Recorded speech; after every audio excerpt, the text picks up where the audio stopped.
Bismillahirrahmanirrahim.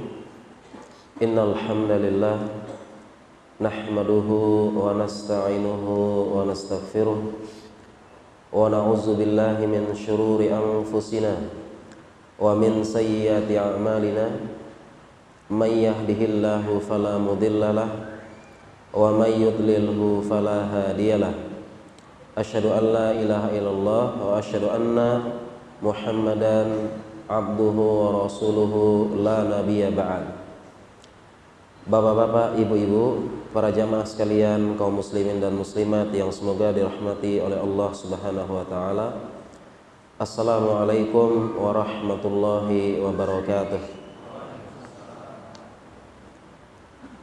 Alhamdulillah, segala puja dan puji kepada Allah yang telah memberikan begitu banyak nikmat kepada kita, anugerah, kebaikan. Salawat dan salam kepada suri teladan kita, Nabi Muhammad sallallahu alaihi wasallam. Para jemaah sekalian, alhamdulillah akan datang bulan Ramadan, bulan yang penuh berkah, bulan yang di dalamnya turun Al-Quran. Syahrul Ramadan alladzi unzila fihi Al-Quran, dengan berbagai macam keutamaan-keutamaannya. Tentunya kita sebagai seorang muslim, mukmin yang beriman, harus bergembira dengan datangnya Ramadan. Harus muncul rasa gembira, sangat senang. Kita melihat bagaimana ulama dahulu, orang-orang soleh dahulu, mereka menyambut Ramadan. Para ulama menceritakan, kanu yada'ullaha sittata asyhurin ayyulakiyahum Ramadan wa yada'u sittata asyhurin ba'dahu ayyataqabbala minhum. Para orang-orang soleh dahulu, mereka berdoa kepada Allah 6 bulan sebelum Ramadan, agar minta kepada Allah dipertemukan dengan bulan Ramadan, dan berdoa 6 bulan sesudahnya agar amalan-amalan di bulan Ramadan diterima oleh Allah. Berapa lama mereka meminta? 6 bulan. Bahasa sekarangnya, 6 bulan sebelumnya sudah booking tempat. Apa maksud doa mereka? Maksudnya adalah, ya Allah, sekiranya bisa, aku mohon wafatkan aku setelah Ramadan. Jangan wafatkan aku sebelum Ramadan. Ini doanya. Ayyulakiyahum Ramadan, minta dipertemukan dengan Ramadan. Artinya, ya Allah, kalau bisa meninggalnya nanti, setelah saya menjalani Ramadan dulu, baru meninggal, baru cabut nyawa saya. Ini ingin saya. Dan ini dilakukan 6 bulan sebelumnya. Bagi beberapa orang mengatakan, bisa jadi berkomentar, 6 bulan ini berlebihan kayaknya ya, atau sepertinya lebay banget bahasa orang sekarang ini. 6 bulan sudah booking tempat. Akan tapi para jamaah sekalian yang dirahmati Allah Subhanahu wa taala, bagi yang benar-benar mengetahui keutamaan Ramadan, tentu mereka setuju dengan ulama dan orang soleh sebelumnya. Harus lewat Ramadan dulu baru wafat. Kenapa? Keutamaan di bulan Ramadan sangat banyak. Artinya mereka orang-orang soleh ingin mengambil bekal yang banyak dahulu, mengambil ghanimah, mengumpulkan perbendaharaan bekal pahala yang banyak di bulan Ramadan, baru dia bisa menyambut kematian dan hari akhir serta hari kiamat. Hari-hari yang sangat sulit, hari yang sangat berat, hari yang manusia memikirkan dirinya sendiri. Jadi baru percaya diri setelah lewat Ramadan. Banyak ambil pahala yang banyak dulu, baru wafat. Apa saja sih memang keutamaannya Ramadan? Subhanallah, keutamaannya sangat banyak sekali. Kita akan bahas berapa saja agar kita semakin rindu dan semakin berdoa kepada Allah semoga kita semua dipertemukan dengan bulan Ramadan. Yang pertama, Rasulullah sallallahu alaihi wasallam bersabda, kullu amali ibni Adam yudha'afu al-hasanatu bi asyri amthaliha ila sab'ati mi'ati di'fin.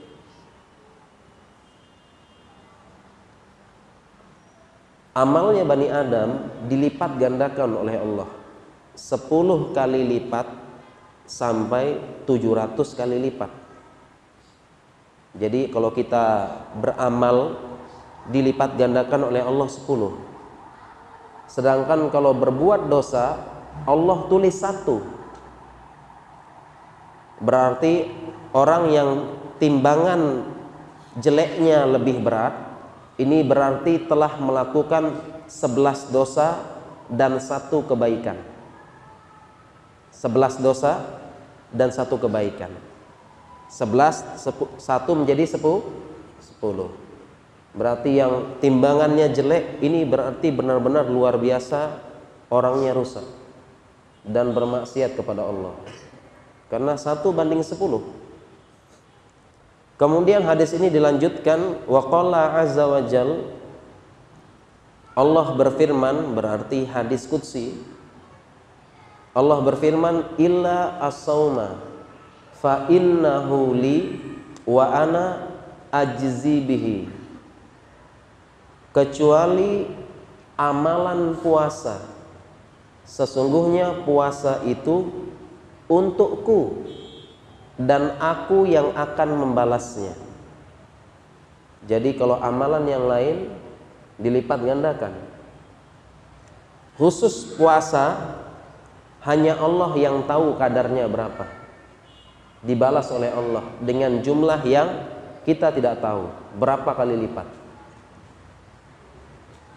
Mengapa demikian? Karena Allah mengatakan puasa itu untuk aku. Manusia yada'u syahwatahu wa yada'u ta'amahu.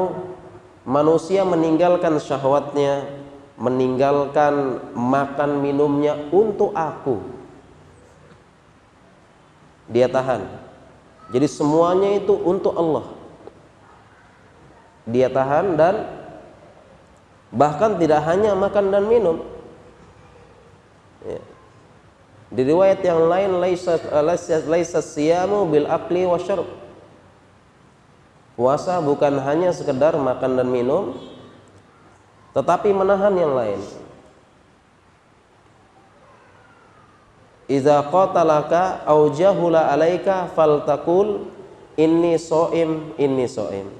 Kalau ada orang yang ngajak berkelahi, debat, ngajak ribut, ya, apalagi debatnya sekarang, debatnya di debat di sosial media, ya.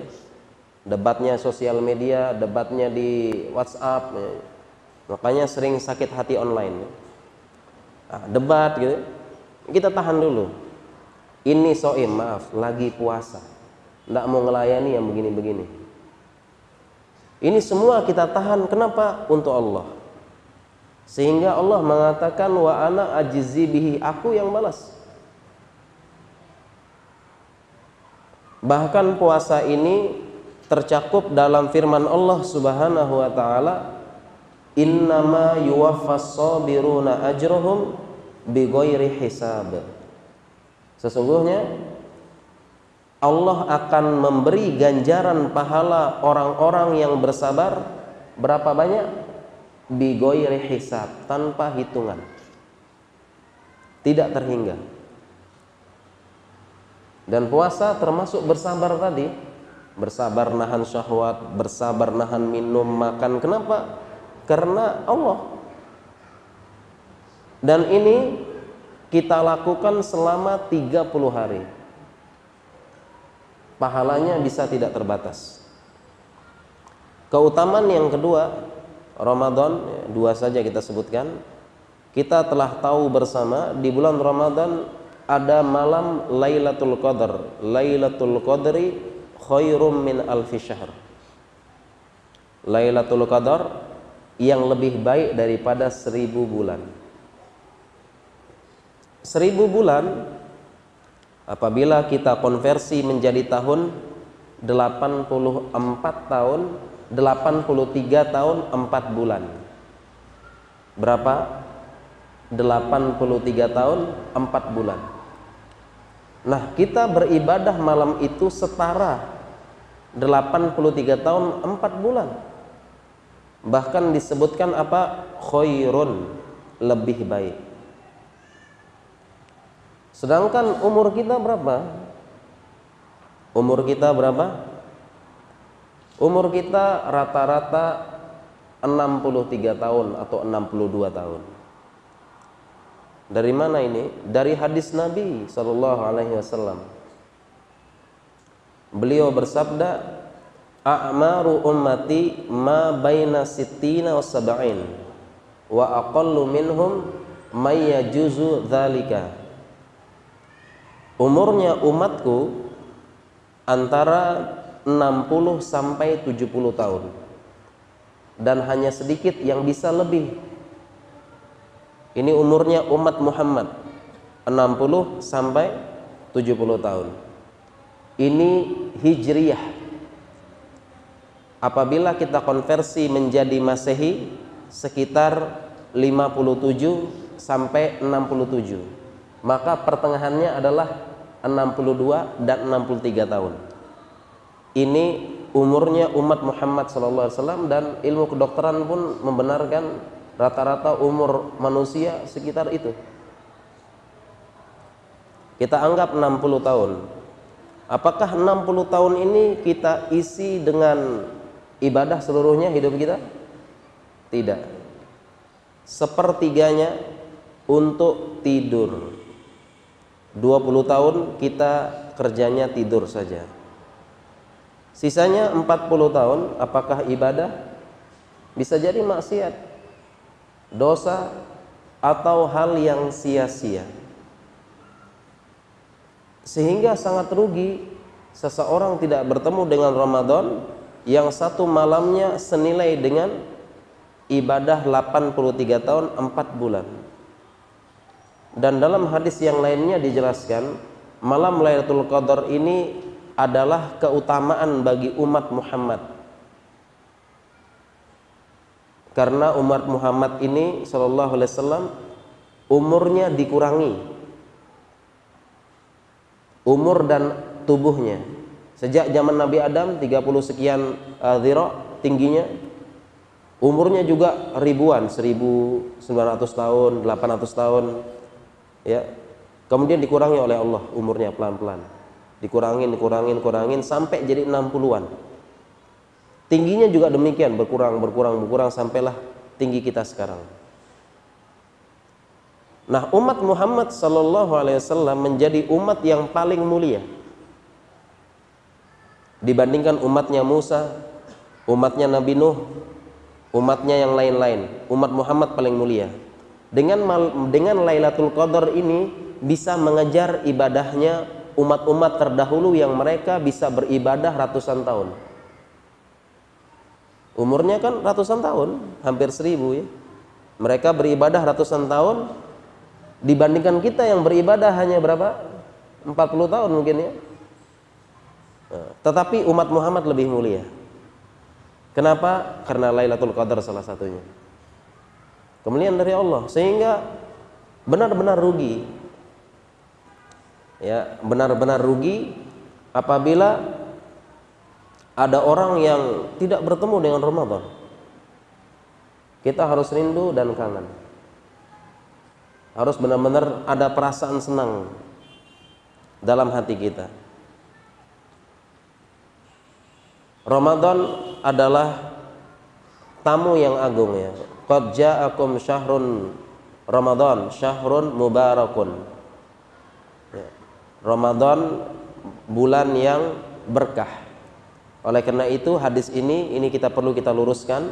Berdasarkan hadis, maka Ramadan ini disebut dengan Ramadan mubarak. Ya.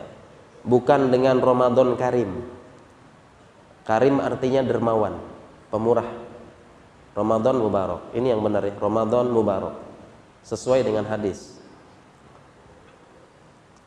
Ramadan ini adalah tamu yang mulia ya. Apakah ada di antara kita apabila ada datang tamu yang agung kemudian tidak menyambut dan tidak melakukan persiapan? Apakah ada? Tidak. Mau datang presiden ke Jambi misalnya, persiapan tuh. Kota ditata, jalan-jalan diperbarui, taman-taman diperbagus, dipercantik, diperindah, disambut sejak di airport, di bandara. Kalau datang tamu yang besar, mau datang bos ke rumah, disambut. Rumah bersih, rumah rapi, diperbaiki lagi, dicat ulang. Artinya apabila kita menyambut sesuatu tamu yang agung, tentunya kita menyambut dengan gembira dan ada persiapan. Sehingga kita menyambut Ramadan harus ada persiapan. Ada gerakan menyambut, gerakan untuk bersiap-siap menyambut. Persiapannya apa kita menyambut Ramadan? Ini mohon maaf ya, jangan hanya sekedar gembira-gembira saja. Tapi apa persiapannya? Tidak ada. Kita bergembira ya, kaum muslimin, kita senang kaum muslimin datang Ramadan gembira semuanya. Gembira tidak? Gembira kan? Kita senang. Buktinya gembira, saling kirim apa? Kirim SMS, kirim WhatsApp ya, buat status. Gembira menyambut Ramadan ya. Tatkala tangan tidak bisa meraih, tatkala mulut tidak bisa berucap. Masya Allah, saya bacanya ini kayak stroke ini. Ya. Bagus ya, itu bagus bergembira semuanya ya, menyambut Ramadan ya, berikan kabar gembira, senang, buat status WhatsApp ini ya, Ramadan, Masya Allah. Akan tetapi kalau hanya gembira tidak disertai dengan persiapan, ini bukan gembira, PHP, harapan palsu. Jadi harus ada apa? Persiapan. Apa persiapan dia nyambut sesuatu? Ini berarti hanya gembira-gembira biasa. Nah, persiapan menyambut Ramadan ya, persiapan terbaik menyambut Ramadan adalah menyambut Ramadan dengan ilmu. Ini persiapan terbaik. Kita sambut Ramadan dengan ilmu. Kenapa? Karena agama kita dibangun di atas ilmu. Agama kita ilmiah. Imam Bukhari mengatakan dalam sahihnya, al-ilmu qoblal qaul wal amal. Ilmu sebelum berbuat dan beramal. Ilmu dulu. Agama kita dibangun di atas ilmu. Apalagi konsekuensi syahadat kita ada dua ya, syahadat kita dua, konsekuensinya asyhadu alla ilaha illallah, harus ikhlas kepada Allah. Yang kedua asyhadu anna Muhammadar Rasulullah, harus mengikuti caranya Nabi sallallahu alaihi wasallam. Kalau tidak terpenuhi dua ini, amalannya tertolak, tidak diterima. Man amila amalan laisa alaihi amruna fahuwa raddun. Barang siapa beramal tidak sesuai petunjuk Nabi, tertolak. Bagaimana cara supaya seperti petunjuk Nabi? Caranya bagaimana? Belajar. Agama ini dibangun di atas ilmu. Sebelum berkata dan beramal, ilmu dulu. Apa ilmunya? Sebagaimana urusan dunia manusia ilmiah luar biasa. Urusan dunia manusia ilmiah luar biasa. Ilmiah. tapi urusan agama mohon maaf tiba-tiba hilang ilmiahnya. Contoh, mau bangun masjid ini pakai ilmu tidak? Pakai ilmu teknik, sipil, arsitek. Ini kekuatan semen berapa, ketebalan, dinding, tekanan, dan sebagainya dihitung. Ilmu dulu baru bangun. Ilmunya mana? Kita pun dalam ilmu kedokteran, dalam ilmu kesehatan, mau menterapi, mau mengobati, mana jurnal ilmiahnya, mana teorinya, mana textbooknya, mana penelitiannya. Oh, penelitiannya menyatakan ini buktinya. Nanti pasien ini kita suntik sekian dengan dosis 3 kali sehari dalam jangka waktu sekian. Ini buktinya, dalilnya. Baru beramal. Nah, demikian juga dengan agama. Dalilnya mana dulu, baru beramal. Ilmu dulu, baru amal. Ya. Bagaimana jadinya apabila kita urusan dunia tidak ada ilmu kemudian beramal? Bagaimana kira-kira? Ya, masjid yang megah bisa jadi goyang. Nah, pasien nanti salah suntik kan? Bahaya. Tidak belajar. Ya. Bagaimana kalau langsung praktek saja tanpa ilmu? Bahaya ya. Apalagi kedokteran bahaya. Nanti pasiennya ketakutan, Pak dokter, kenapa? Saya takut banget. Kenapa memangnya? Ini pertama kali saya disuntik. Oh, jangan khawatir. Saya juga pertama kali suntik orang. Nah, jadi harus apa? Harus ilmu dulu. Sama. Sehingga kalau urusan dunia tadi kita katakan, urusan dunia manusia ilmiah luar biasa. Mana dalilnya? Mana buktinya? Mana teorinya? Tapi urusan agama tiba-tiba hilang ilmiahnya. Harusnya urusan agama juga sama. Mana dalilnya ini? Mana petunjuknya? Mana penjelasan ulama?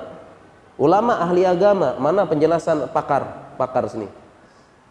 Pakar misalnya pakar diabetes, apa dia bilang apa?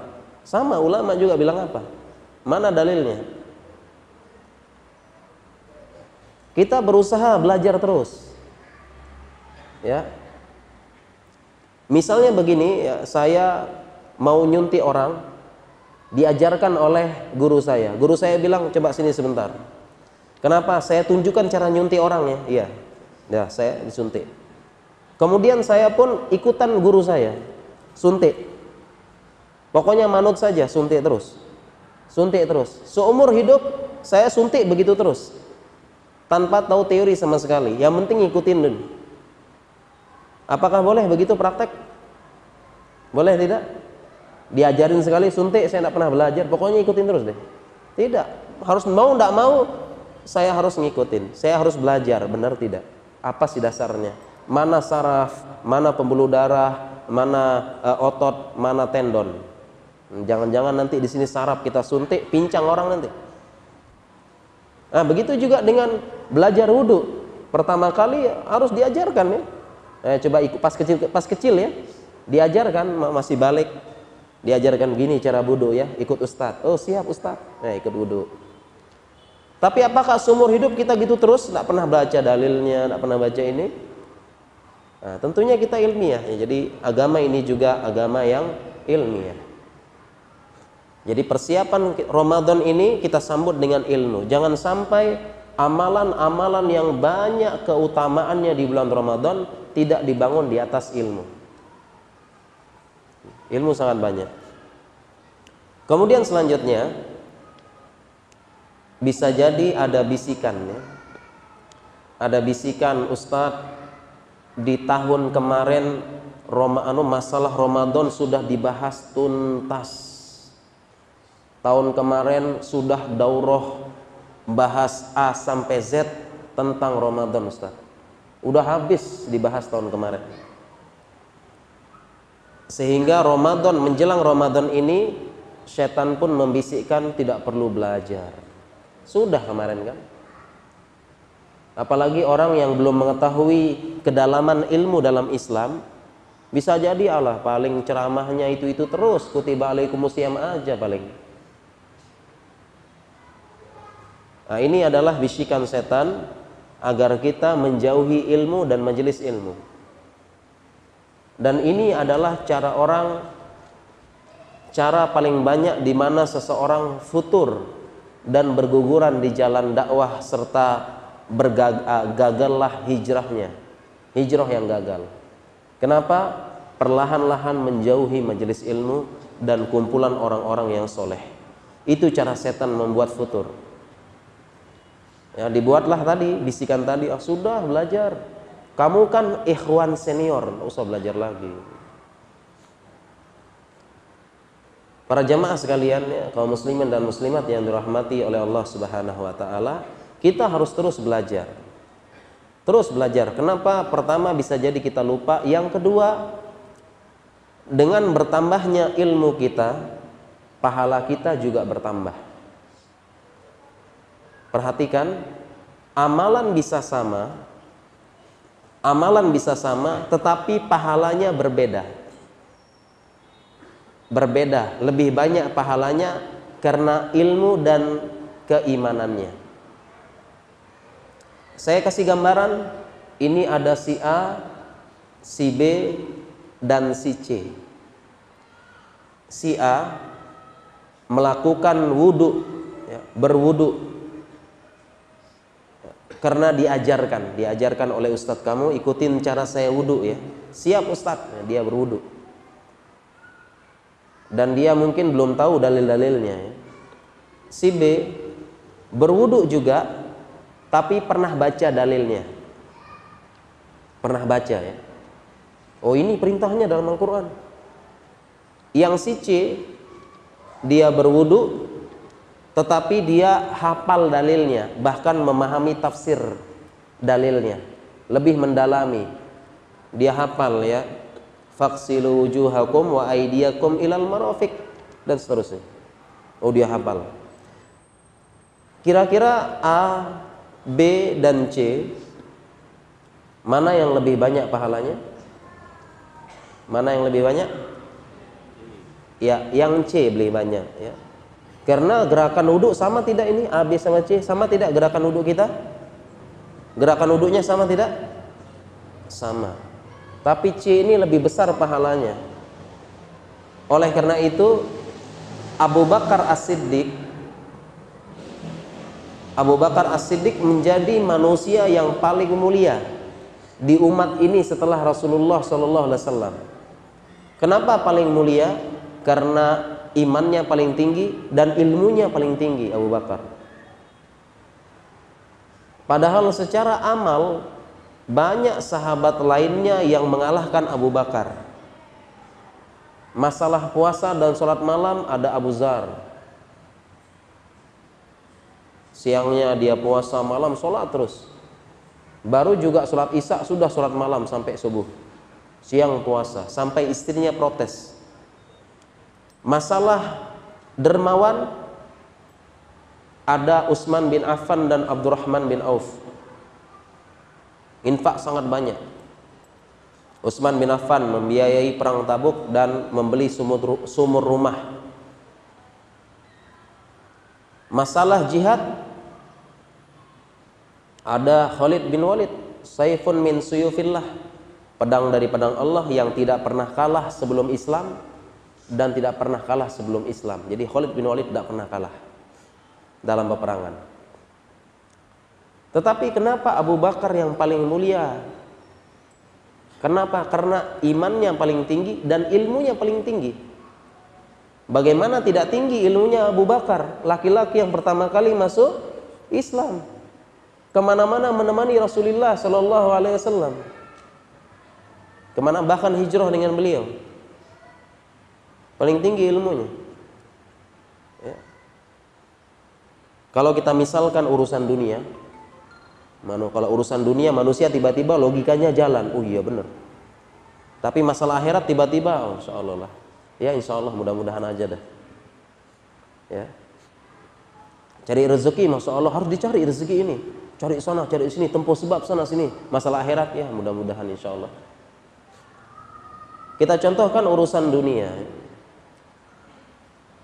Kita di rumah sakit biasa melakukan sunat, khitan, eksekusi. Sunat ini bisa dilakukan oleh perawat, dokter umum, dan dokter spesialis bedah. Tiga-tiganya berkompetensi, boleh diajarkan melakukan khitan dan sunat. Ada yang sunat dengan perawat, ada ya. Ada yang sunat dengan dokter, ada. Di rumah sakit tiga-tiganya bisa. Secara umum gerakan sunatnya hampir sama. Dan hasilnya pun sama-sama gundul.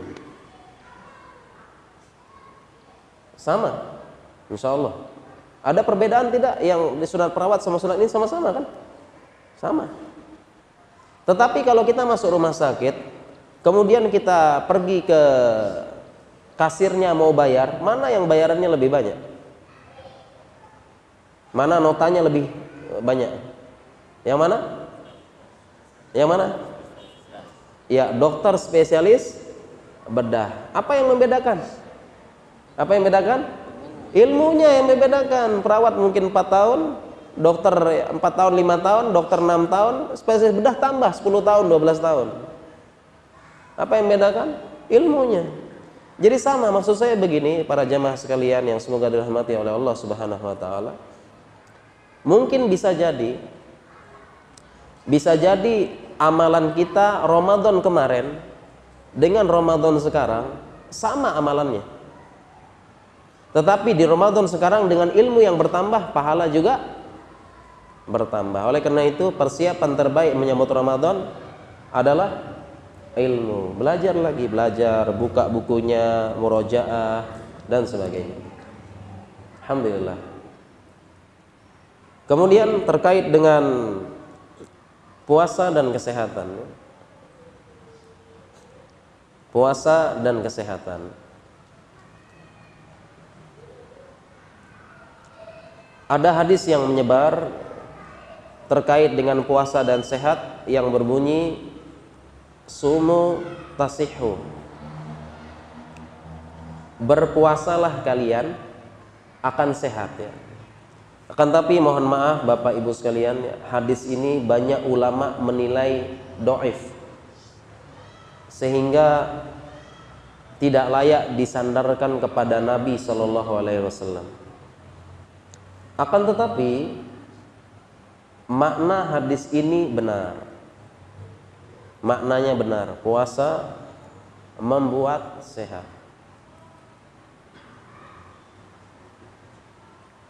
Penelitian jurnal para ilmuwan baik muslim maupun non muslim sepakat puasa membuat sehat.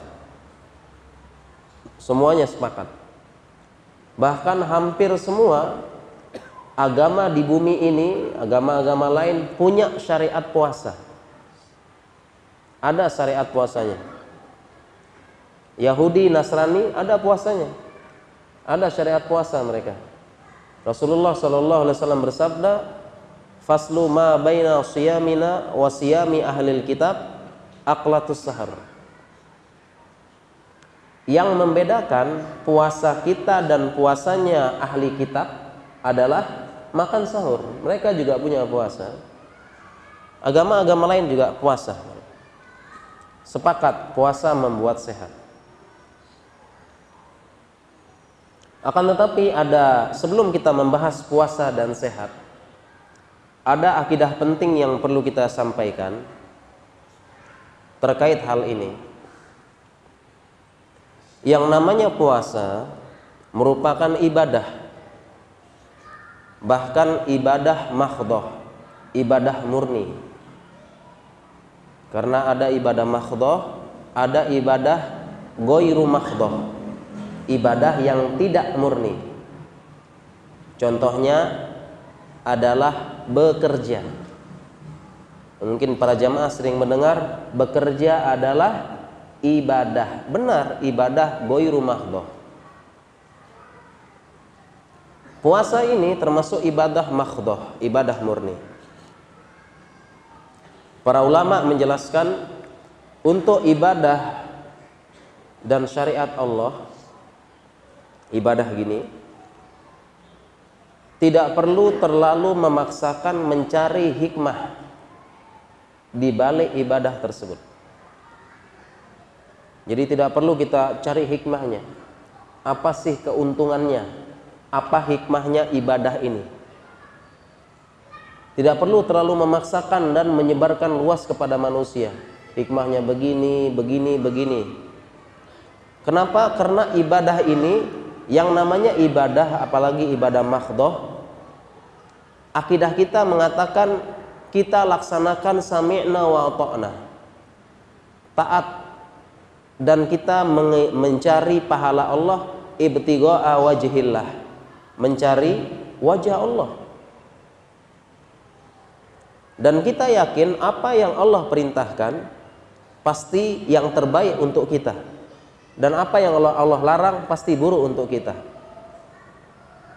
Meskipun akal manusia menolak, karena akal manusia terbatas. Akal manusia terbatas.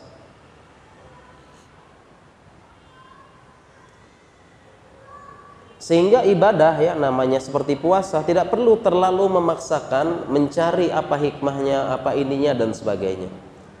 Kita kasih gambaran, ya, kita kasih gambaran dan permisalan, ya, para jamaah sekalian yang dirahmati oleh Allah Subhanahu wa taala. Kita berikan gambaran. Ada si A dan ada si B.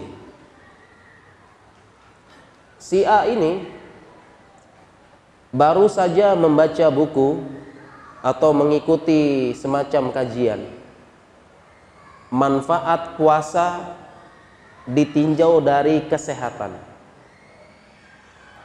Si A membaca buku tersebut, sehingga si A ini dia tahu apa teori-teori mengenai manfaat puasa ditinjau dari sisi medis. Si A ini tahu puasa merupakan proses detoksifikasi, mengeluarkan racun tubuh. Si A juga tahu puasa ini mengontrol pengeluaran asam lambung, cocok untuk yang mah. Puasa ini mengistirahatkan ginjal dari menyaring darah. Puasa mengistirahatkan liver dan hati atau hati untuk menetralisir racun. Puasa menurunkan metabolisme tubuh sehingga tubuh tidak terburu-buru bekerja, mengincar dunia, buru-buru. Diturunkan metabolismenya, lebih tenang, lebih sabar. Jadi si A tahu teorinya. Sekarang si B ini mungkin ya orang pegunungan mungkin. Dia tahu kalau puasa diajarkan oleh ustadz, puasa ini adalah rukun Islam. Orang Islam itu puasa Ramadan. Jadi si B taunya hanya itu. Kemudian masuklah bulan Ramadan, si A dan si B berpuasa. Pertanyaannya, apakah si B ini mendapatkan keuntungan dunia sebagaimana teori yang diketahui oleh si A? Dapat tidak si B? Dapat tidak si B? Dapat. Pertanyaan selanjutnya, mana yang mungkin lebih ikhlas, A atau B? Mana yang kira-kira lebih ikhlas? A atau B? Si B kemungkinan ikhlas. Oleh karena itu lebih baik tahu atau tidak tahu? Lebih baik tahu atau tidak tahu? Ya, secara teori lebih baik B tidak boleh tahu. Lebih baik B. Apalagi si A membaca buku tadi ada bab khusus. Puasa bisa menurunkan berat badan. Makin ikhlas tidak? Makin ikhlas apa tidak? Bisa tercampur niatnya? Ya. Karena memang di zaman ini kan semua serba mudah, akan tetapi satu paling sulit, menurunkan berat badan.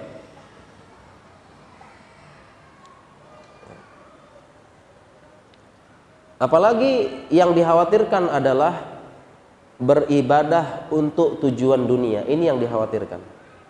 Wa man aradal ajilata ajjalna lahu fiha ma nasya uliman nurid.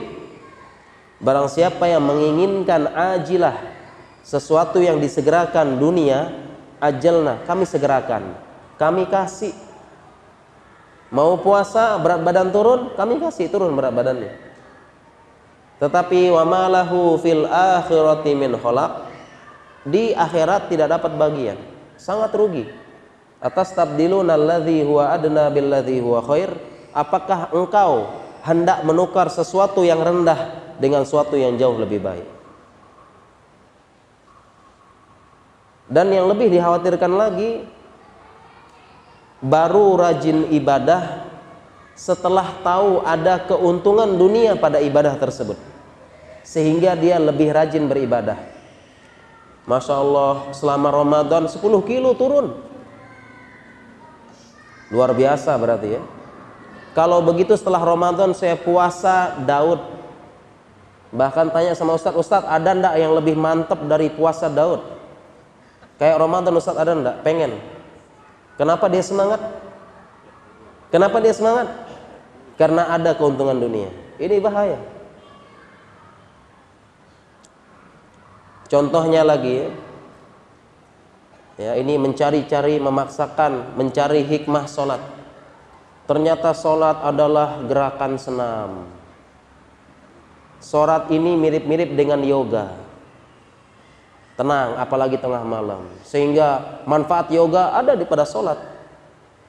Tenang, kolesterol stabil, gula teratur, dan sebagainya. Ini bahkan saya pernah lihat bukunya. Sehingga orang yang membaca buku ini, oh kalau begitu nanti sholat malam. Kenapa dia sholat malam? Karena ingin gulanya sembuh. Harusnya orang sholat malam itu setelah baca Al-Quran. Tatajafa junubuhum anil madaji'i yada'una rabbahum khawfa wa tama'a. Jauh lambungnya dari tempat tidur, sholat malam dan berdoa kepada Rabbnya harap-harap cemas. Apalagi pakai teori cok kali cok dikali-kali cocok ya, bahasanya orang Jawa. Saya pernah baca keajaiban sholat. Di otak manusia ini ada pembuluh darah yang darahnya tidak mengalir. Baru mengalir ke darah tersebut, ke dalam pembuluh darah ini ketika apa? Ketika sujud. Ada yang pernah baca? Ya, ini keajaiban sholat, luar biasa sujud. Makanya perbanyak sujud, luar biasa kan, ajaib sholat kan. Ya, aqrabu ma yakunul baina abdihi wa rabbihi fa wasajid. Yang paling dekat antara Rabb dengan hambanya adalah sujud. Perbanyak sujud. Nanti ajaib. Ini mohon maaf Bapak Ibu sekalian, ini sekali lagi tadi cok kali cok dikali-kali cocok gitu. Kenapa Pak? Karena kita yang sudah belajar anatomi otak, pembuluh darah ini semua dialiri oleh darah. Kalau satu tidak dialiri, namanya stroke. Nah, semua ngalir. Sehingga ini Bapak Ibu sekalian, akidah yang perlu kita sampaikan penting. Artinya apa? Setelah tahu akidah ini, dengan mengetahui, kita mengetahui ya manfaat puasa dalam segi kesehatan. Kalau dia tahu akidah ini, maka dia akan mengatakan, saya ini beribadah untuk Allah. Memang ada manfaatnya puasa dalam segi medis, tetapi urusan samping. Mau dapat terserah, mau dapat tidak terserah. Mau dapat oke, mau dapat juga tidak apa-apa. Yang penting saya ibadah ini untuk Allah. Ini akidah yang penting ya. Sehingga tadi mungkin menimbulkan pertanyaan, Ustadz, apa tidak boleh kita menjelaskan kepada kaum muslimin manfaat puasa, segini penelitiannya, ya, bagaimana medisnya manfaat, apa tidak boleh Ustadz kita jelaskan kepada manusia? Jawabannya boleh dengan syarat jelaskan akidah yang tadi. Jangan sampai kita semangat saja jelasin, akhirnya dia tadi semangat beribadah karena tujuan dunia. Kita jelaskan, boleh kita jelaskan, yang penting akidah tadi kita sampaikan dulu. Kemudian bisa juga kita jelaskan kepada mungkin saudara kita yang imannya lemah, atau sebagai jalan dakwah kepada non muslim. Kepada non muslim, lihat umat Islam ini penelitian semua sepakat, ilmuwan dunia sepakat, puasa bikin sehat. Coba lihat di muka bumi ini, hanya muslim yang punya syariat puasa 30 hari. Lihat ini. Bilang sarana dakwah kepada non muslim, bisa. Lihat muslim ini membuat sehat. Kemudian selanjutnya Bapak Ibu sekalian dirahmati Allah Subhanahu wa taala, puasa membuat sehat. Sekarang muslim puasa berapa lama? 30 hari ya. Sehat ya. Tetapi apakah ada perbedaan signifikan kalau kita lihat di masyarakat? Muslim sehat, non muslim tidak sehat. Apakah itu fakta di lapangan? Tidak ya, ternyata muslim juga stroke, non muslim juga stroke juga. Ini kena serangan jantung juga. Padahal puasa sehat. Ini apa yang salah kira-kira ya? Ya. Yang salah atau yang perlu kita perbaiki adalah kaum muslimin tidak menjalankan sunnah Nabi dan pola hidupnya tidak sehat selama Ramadan, tidak menjalankan sunnah. Memang selama puasa seharian tidak makan, sehat. Tetapi setelah berbuka, apa yang terjadi? Balas dendam. Ya, balas dendam itu tidak mungkin di rumah itu buka puasa dengan air saja, tidak mungkin. Pasti sirup, kolak, es teler, es campur, es kepal, apalagi ya lagi ngetren, pasti itu. Makan, sholat taraweh, pulang sholat taraweh makan lagi enggak? Pulang sholat taraweh makan lagi? Makan lagi. Bahkan ini yang lebih banyak biasanya. Habis makan, setelah itu ngapain Pak? Setelah makan? Wah, tidur katanya. Tidur, langsung tidur. Setelah bangun sahur, kemudian bangun sahur ya. Makan lagi Pak? Makan. Habis sholat sahur, sholat subuh ya. Setelah sholat subuh, nah tidur lagi. Sehingga sama saja berarti ya. Makannya 3 kali sehari, makannya banyak. Makanya puasa berat badan sama saja, bahkan bertambah mungkin. Sehingga kita perlu menjelaskan beberapa sunnah-sunnah Nabi yang memang dia bikin sehat. Baiklah Bapak Ibu sekalian, para jamaah yang semoga dirahmati oleh Allah Subhanahu wa taala. Ini kita sebutkan beberapa sunnah-sunnah Nabi yang ternyata bermanfaat untuk kesehatan selama bulan Ramadan ya. Ini karena talk show mungkin saya sampaikan sedikit saja, selebihnya kita banyak tanya jawab ya. Kemarin pertanyaan cukup banyak tentang fikih kesehatan. Mungkin bisa kita lanjutkan sekarang. Ya, kita mulai dari makan sahur ya. Makan sahur, seorang muslim harus makan sahur dan berniat. Karena Rasulullah Shallallahu alaihi wasallam bersabda, "Tasahharu fa inna fis sahuri barokatan." Makan sahurlah kalian, karena pada makan sahur ada berkah. Dan seorang muslim, kita jangan sekali-kali meremehkan kata berkah. Jangan meremehkan. Di sini ujian kita diuji, iman kita diuji. Karena yang namanya berkah, barangnya tidak ada, tidak kelihatan berkah tersebut. Tetapi berkah ini yang membuat kita bahagia, mudah menjalani hidup, merasa ringan menghadapi musibah-musibah dunia.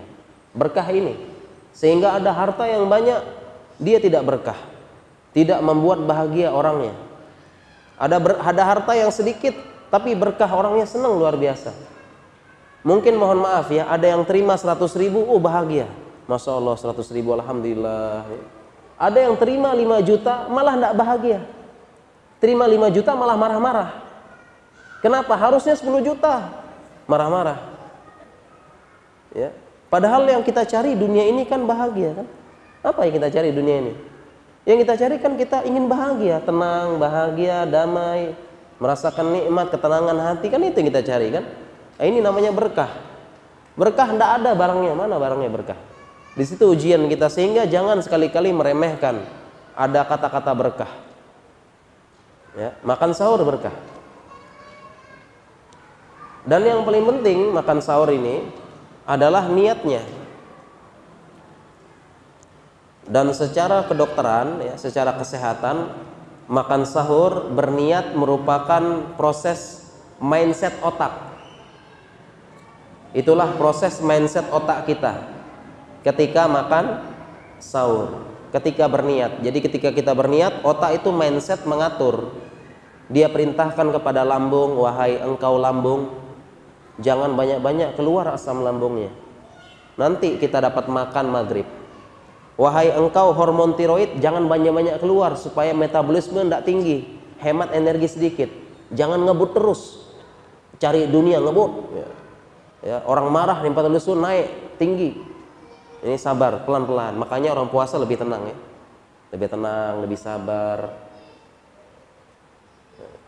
Itu diperintahkan. Jadi ketika kita makan sahur itu mindset otak mengatur, diatur.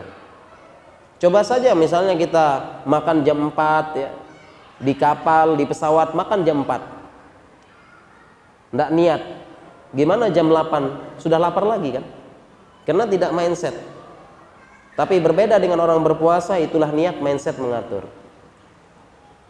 Bahkan saking pentingnya niat, Rasulullah Shallallahu Alaihi Wasallam bersabda, tasahharu walau bijur'atin minal ma'.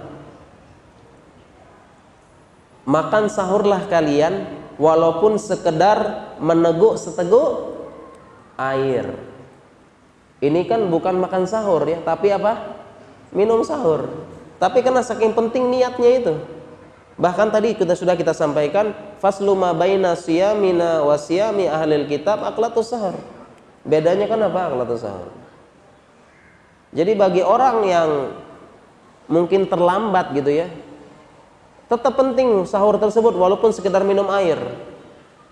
Biasanya ini yang terlambat bangun ya, melihat jam, astagfirullah, tinggal 2 menit lagi azan. Ya, dia cuma bisa apa? Cuma minum air atau makan kurma. Nggak apa-apa. Biasanya ini yang sahurnya sendirian biasanya. Ya, nggak ada yang bangunin kan? Iya. Sahurnya sendirian, mudah-mudahan ya, kita berdoa tidak ada lagi yang sahur sendirian, berakit-rakit ke hulu, berenang-renang ke tepian. Semua sudah ke penghulu ini, masya Allah. Ya, semoga tidak sahur sendirian gitu. Nah, sehingga ini pentingnya apa namanya sahur. Ya. Kemudian juga yang penting kita usahakan sahur makan kurma. Nikma sahuril mu'min tamar. Sebaik-baik sahurnya seorang mukmin kurma. Jadi kita setelah makan kurma juga lah. Begitu juga dengan berbuka, kita berusaha makan kurma. Ya, karena Rasulullah ya, karena Nabi sallallahu alaihi wasallam yuftiru ala rutobatin qabla ayyusalliya. Fa illam takun rutobat fa ala tamar. Fa illam takun hasawati minal ma'. Rasulullah sallallahu alaihi wasallam kalau berbuka dengan rutop, kurma yang basah. Kalau yang dijual ini kering. Kalau basah harus freezer ya. Masuk freezer ya. Nah, kalau tidak ada rutop, ya kurma basah dengan kurma kering. Kalau tidak ada kurma kering apa? Minum seteguk air.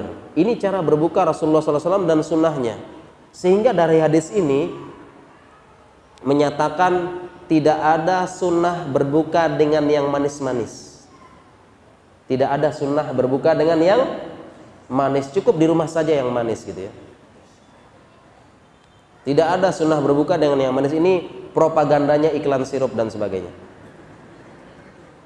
Kenapa? Karena rutop, sunnahnya apa? Rutop, kurma, kemudian apa? Air. Ya, kenapa kurma? Ternyata secara penelitiannya kurma ini mayoritas gulanya adalah gula golongan monosakarida. Sumber energinya monosakarida. Monosakarida ini kan mono satu ya. Monosakarida satu, sehingga dia ikatannya hanya satu. Begitu dimakan langsung diserap menjadi energi. Sedangkan nasi, tepung itu golongan polisakarida. Poli artinya apa Pak? Poli Pak? Poli apa artinya Pak? Banyak ya poli ya. Mau poli atau mono Pak? Ya. Poli banyak, ikatan banyak ya, gula. Karbohidrat ini polisakarida, sehingga untuk menjadi energi dia perlu dicerna dulu, dilepas ikatannya, dicerna dengan enzim dan sebagainya, baru menjadi energi. Sehingga kurma ini dimakan langsung jadi energi. Kalau yang lain-lain dicerna dulu sejam, baru 2 jam baru menjadi energi. Oleh karena itu berbuka kurma, sahurnya juga kurma, diusahakan makan 1-2 aja dalam rangka mengikuti sunnah dan keutamaan mengikuti sunnah Nabi SAW. Demikian Bapak Ibu sekalian ya, materi yang bisa kami sampaikan. Sebenarnya masih banyak ya, sunnah-sunnah tidur, bagaimana tidurnya, begadang ya, tetapi ini kok pertanyaan sudah banyak masuk ya. Ya, agar lebih interaktif mungkin kita lanjutkan dengan tanya jawab ya. Mungkin materi kita cukupkan, semoga bermanfaat ya. Saya kembalikan kepada Ustadz Mujib Rahman. Fadhol. Ada sebuah pertanyaan Ustaz, saya bisa gawai di sebuah perusahaan, bolehkah saya berbohong kepada perusahaan untuk melakukan sholat tarawih karena saya ingin mendapatkan gelar modal? Oh ya, jadi maksudnya berbohong kepada perusahaan untuk izin atau gimana seperti itu, karena di perusahaannya dilarang atau tidak boleh atau tidak diadakan. iya, boleh tidak saya berbohong atau bolos ya, karena ingin mendapatkan malam Lailatul Qadar. Biasanya kita di rumah sakit musim lebaran itu banyak datang orang yang pura-pura sakit. Minta apa ke dokter? Minta surat keterangan sakit. Nah, kita pun sudah tahu kayak gini-gini nih, Masya Allah. Kita cek-cek dan sebagainya tahu. Banyak menjelang lebaran, banyak datang minta obat sakit. Bahkan terang-terangan mau bayar, saya bayar dok, tolong buatkan. Ini tidak boleh. Ada karyawan mungkin dia shift malam mungkin ya, ingin menghidupkan malam Lailatul Qadar. Apakah boleh berbohong? Jawabannya tidak boleh. Dengan beberapa pertimbangan. Yang pertama, bekerja hukumnya wajib. Wajib karena dia telah mematuhi persyaratan. Al-muslimuna, Rasulullah SAW bersabda, al-muslimuna ala syurutihim. Muslim itu harus menunaikan syarat-syarat yang sudah sepakati. Ketika dia bekerja, tanda tangan, dia sepakat kerja di situ ya, harus taat. Kalau tidak, dosa. Sedangkan beribadah, iktikaf, hukumnya sunnah. Jadi mana yang didahulukan, iktikaf atau kerja? Kerja. Kemudian yang kedua, yang namanya Lailatul Qadar itu terkait dengan waktu, bukan tempat. Sekali lagi, terkait dengan apa? Waktu, lail, malam, bukan tempat. Sehingga siapapun dimanapun yang malam itu berusaha menghidupkan ibadah bertepatan dengan malam Lailatul Qadar, maka dia mendapatkan Lailatul Qadar. Dia di kantornya shift malam ya, kita juga kadang-kadang di rumah sakit shift malam ya. Nah, di sela-sela waktu baca Al-Quran, kurangi ngobrol, banyak berdoa. Pasien datang di UGD ya layani lagi. Nah, setelah itu kita baca lagi Quran, berdoa. Demikian juga di kantornya malam-malam mungkin ngerjakan laporan, istirahat sebentar, baca Al-Quran, kerjain lagi baca Al-Quran, kurangi ngobrol. Bisa jadinya beribadah di tempat dimanapun. Perempuan juga yang sedang haid bisa mendapatkan Lailatul Qadar, beribadah di rumahnya, belajar, membaca Al-Quran. Jadi Lailatul Qadar bukan masalah tempat, tapi masalah apa? Waktu, dimanapun bisa. Sehingga tidak boleh berbohong, tetap masuk dari dia beribadah. Baik, pertanyaan selanjutnya Ustaz, saya mendapat kayaknya beliau mendapat ilmu dari ini. Apakah dikatakan dalam Quran 3 kali jika seseorang saat membaca Al-Quran di setiap ayatnya itu diulang sebanyak 3 kali? Iya, apakah disebut khatam 3 kali apabila setiap ayatnya diulang 3 kali ya? Wallahu ta'ala alam. Ini cara beribadah atau cara baca Al-Quran seperti ini saya tidak pernah dengar hadisnya, tidak pernah dengar juga petunjuk ulama.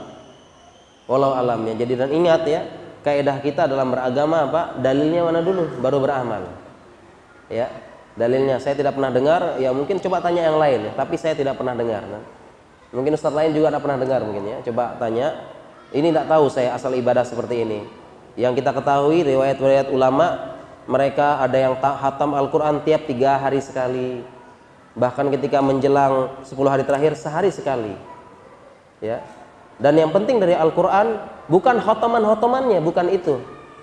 Bukan sekedar lomba menghatamkan sehingga membaca Al-Qur'annya cepat, intinya khatam. Bismillahirrahmanirrahim.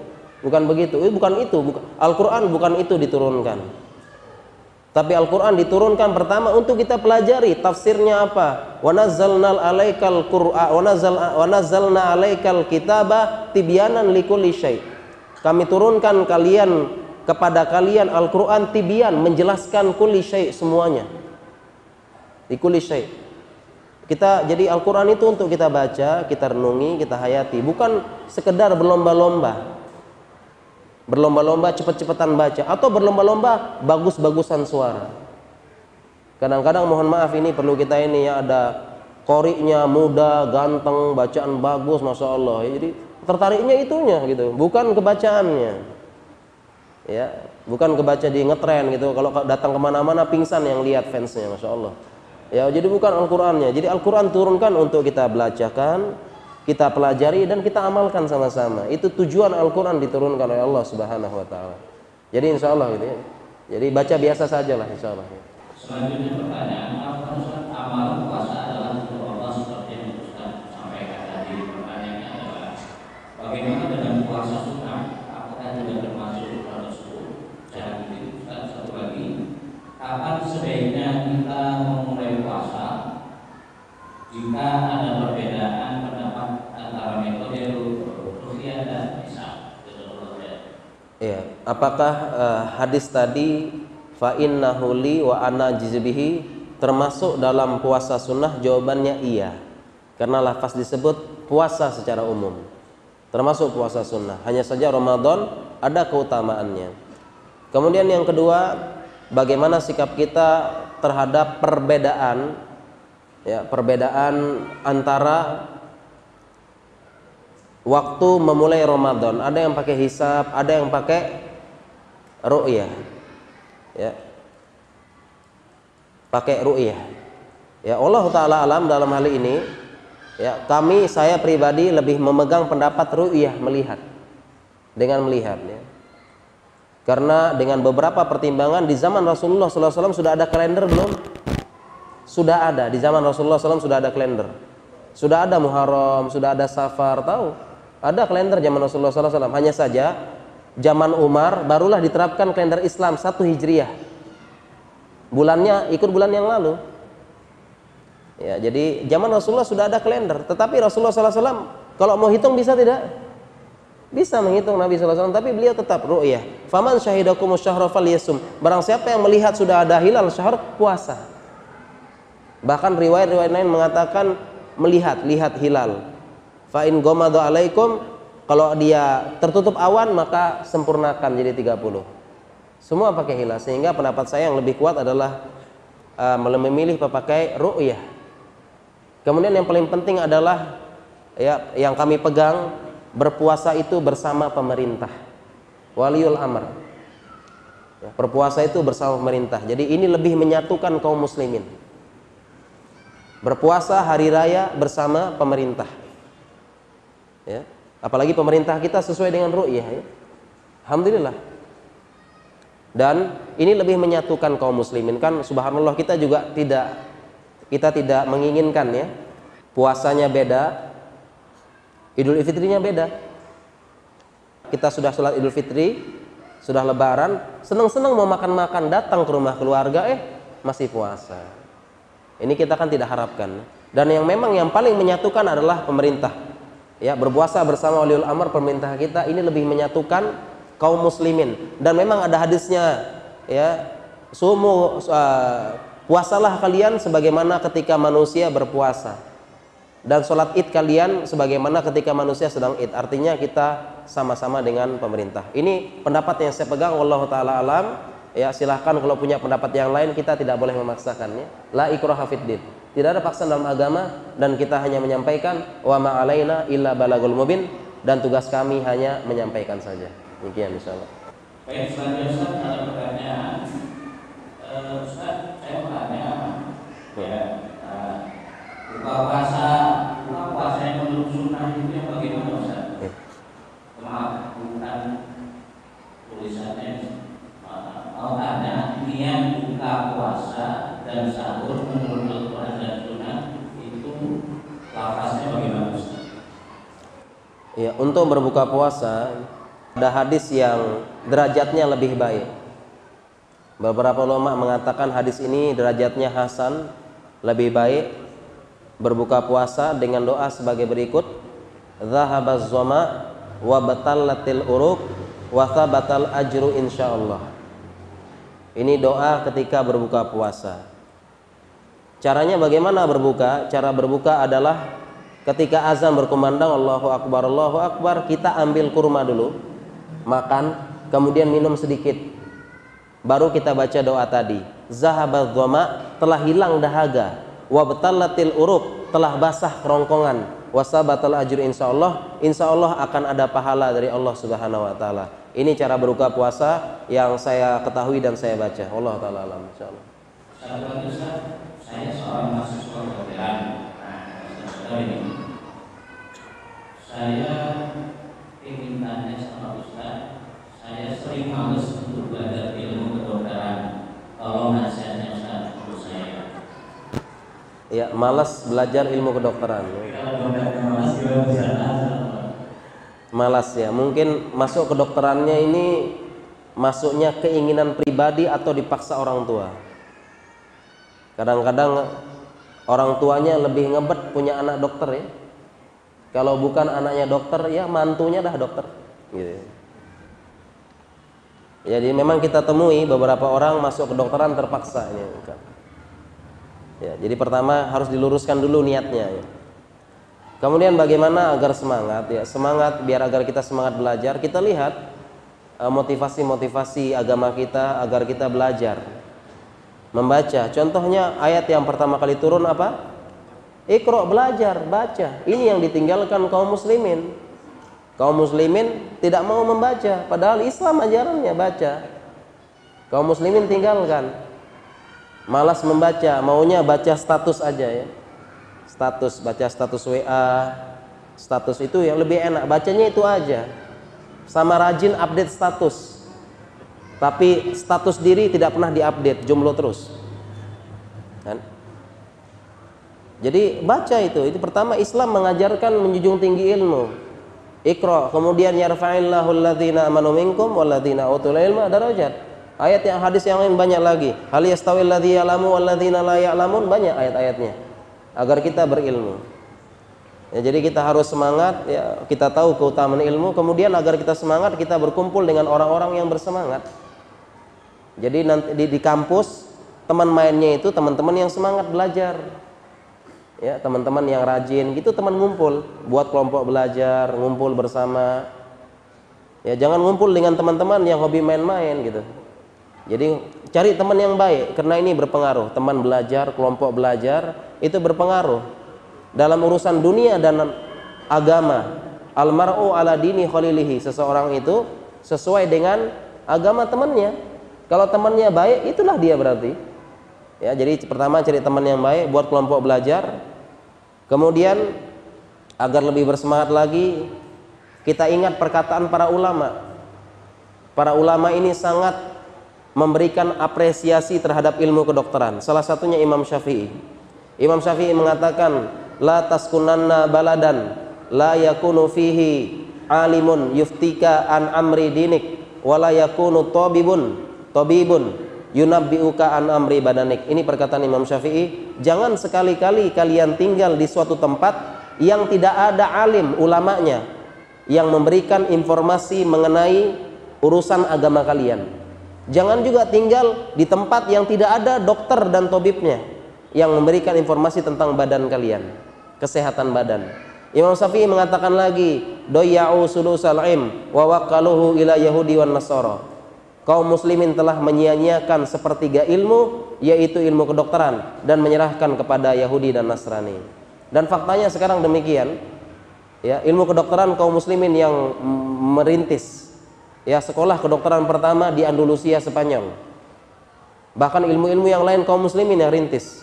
Tapi kaum muslimin akidah lemah, imannya lemah, tidak mau baca lagi, terpesona dengan kehidupan dunia, akidah lemah sehingga kaum muslimin runtuh. Ilmunya diambil oleh orang barat ya. Mulailah orang barat mengumumkan, saya menemukan ini, saya menemukan ini, saya menemukan ini, padahal penemuan kaum muslimin. Alat bedah, operasi cesar, kaum muslimin yang menemukan pertama kali. Sehingga Imam Syafi'i menyayangkan, diserahkan kepada siapa? Yahudi dan Nasrani. Dan sekarang faktanya demikian.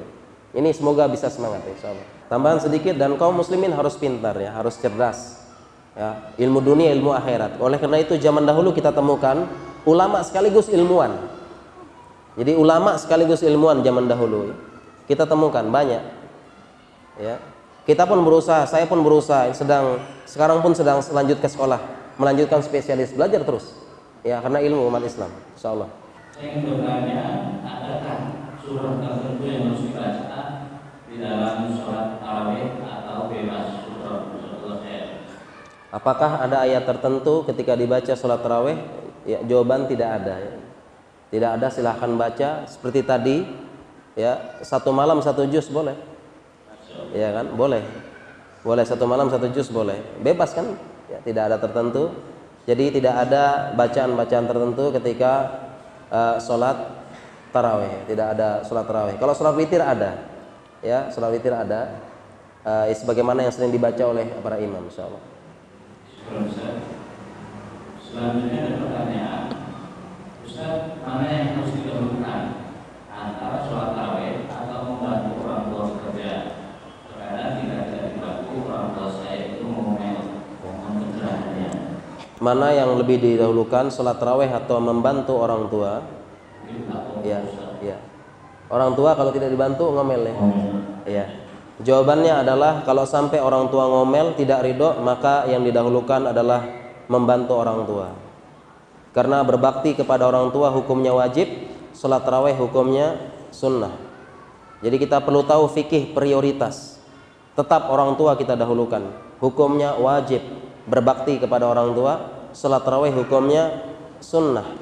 Dan bisa diatur ya, mungkin ba'da isya bantu orang tua, dia sholat tarawih malam nanti, kan bisa diatur. Atau menjelang sahur. Karena sholat tarawih, pengertian sholat tarawih adalah sholat di waktu malam ketika bulan Ramadan. Ini pengertian sholat tarawih. Sholat tarawih itu sholat malam yang waktunya setelah isya sampai sebelum subuh. Itu waktu sholat tarawih. Ya bisa, jadi bisa diatur seperti ini. Ya, pada isya mungkin bantu orang tua jualan biasanya kan, mungkin jualan atau apa, bantu orang tuanya. Ini hukumnya wajib. Nanti malam sholat tarawih. Ya. Bahkan perintah dalam Al-Quran, itu perintahnya setelah hak Allah pasti hak orang tua. Di mana-mana dalam Al-Quran hak Allah, hak orang tua. Wa qada rabbuka alla ta'budu illa iyyah. Yang kedua apa? Wabil walidaini ihsan. Hak Allah yang kedua pasti wabil walidaini ihsan. Jadi itu seorang mukmin, seorang muslim, hak Allah dulu, yang kedua orang tua. Karena hak orang tua luar biasa. Kita harus berbakti. Bahkan Rasulullah pernah ditanyakan, wahai Rasulullah, ma akbarul kabair. Wahai Rasulullah, apa dosa paling besar? Yang pertama isyraku billah, syirik kepada Allah. Yang kedua apa? Uququl walidain. Ya. Menentang dan durhaka kepada orang tua. Jadi orang tua didahulukan. Ustaz, selanjutnya saya bertanya, Ustaz, di kota kami ada tradisi arisan sahur yang diadakan setiap minggu. Pertanyaannya, bagaimana cara menyikapinya? Artinya ini tidak setuju ya. Selanjutnya, bagaimana cara menyikapi apabila sholat tarawihnya sampai 21 rakaat? Ya, mengenai arisan sahur ya, wallahu alam, saya ini perlu dijelaskan bagaimana dulu ya. Kita loncati saja ya. Ini perlu dijelasin bagaimana sistemnya apa, itu mungkin lama ya. Kita loncati saja. Kemudian pertanyaan yang selanjutnya tadi, bagaimana kalau sholat tarawihnya berapa? 21 rakaat ya. Sebenarnya tidak masalah, mau 11 mau 23 tidak masalah sholat tarawih. Semua ada dalilnya. Jadi mau 11 mau 23 itu sama semua. Ada dalilnya, ada ulamanya. Ya, ada ulamanya. Ada ulamanya dan ada dalilnya. Baik 11 maupun 23. Jadi jangan dipermasalahkan. Yang dipermasalahkan kalau tidak sholat taraweh itu aja, bahaya. Atau karena mohon maaf ya, karena rakaatnya panjang akhirnya bacaannya cepat dan gerakannya juga cepat. Ini yang hati-hati. Akhirnya karena pengen rakaatnya pengen banyak, tapi bacaannya cepat dan gerakannya cepat. Ini kan kita tidak bisa menikmati ibadah ya. Namanya sholat kan kita nikmati kan, bacaannya bagus, tenang, nyaman, sejuk di kolbu, bacaan imam kita nikmati. Kemudian sholat juga gerakan Allahu Akbar kita baca pelan-pelan, Sami Allahu liman hamidah pelan-pelan, kan nikmat rasanya ya. Nah kalau dia Bismillahirrahmanirrahim, alhamdulillahirabbil alamin, maliki yaumiddin, amin gitu. Maksudnya baca doa. Kemudian Allahu Akbar, itu kan tidak nikmat sekali rasanya ya. Jadi pelan-pelan. Jadi tidak masalah berapapun rakaatnya, yang penting tumakninah dan menghasilkan ketenangan, nikmat ibadah. Ya. Ulama mengatakan kenapa rakaatnya ini, kenapa? Karena sholat tarawih itu sholat malam di bulan Ramadan. Sedangkan yang namanya sholat malam rakaatnya tidak terbatas. Jadi ini kita berlapang-lapang. Mau sholat malam 1000 rakaat bisa. Imam Ahmad 100 rakaat bisa. Karena pengertian sholat tarawih sholat malam di waktu Ramadan. Jadi ini berlapang-lapang, mau berapa terserah. Yang penting tunaikan hak sholatnya. Insyaallah. Pertanyaan selanjutnya, ini kayaknya kebiasaan hampir keseluruhan kita. Iya. Ustaz, saya ingin bertanya, kalau tidur, bagaimana hukumnya kalau tidur sampai sholat subuh dan tidur di jam 10 waktu pagi tidak puasa? Tidur dari kesehatan bagaimana?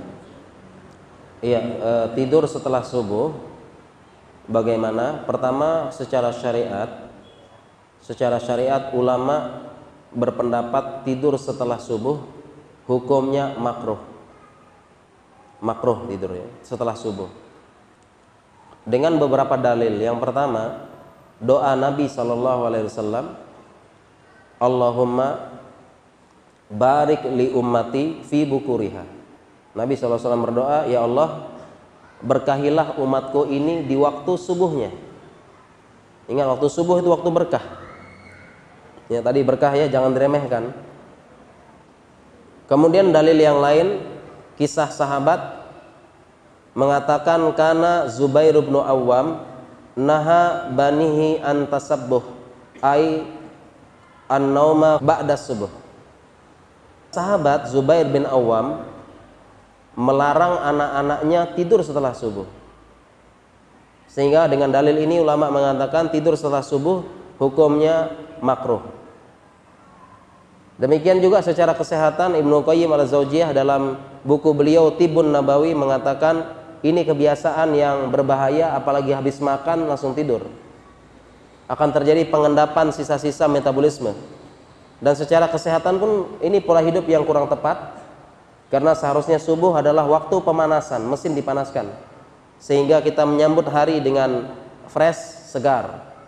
Coba orang yang tidur setelah subuh, bangun-bangun jam 7, jam 8, tidak seger. Itu matanya masih menolak matahari. Ya, tidak seger. Ini kebiasaan yang tidak baik. Jadi jangan sampai kita tidur setelah subuh. Kalaupun terpaksa kita tahan sampai syuruk, sampai waktu syuruk. Ya. Setelah syuruk baru boleh tidur. Kalau terpaksa. Jadi setelah subuhnya jangan. Bagaimana tidur jam 10? Boleh saja. Boleh tidur jam 10.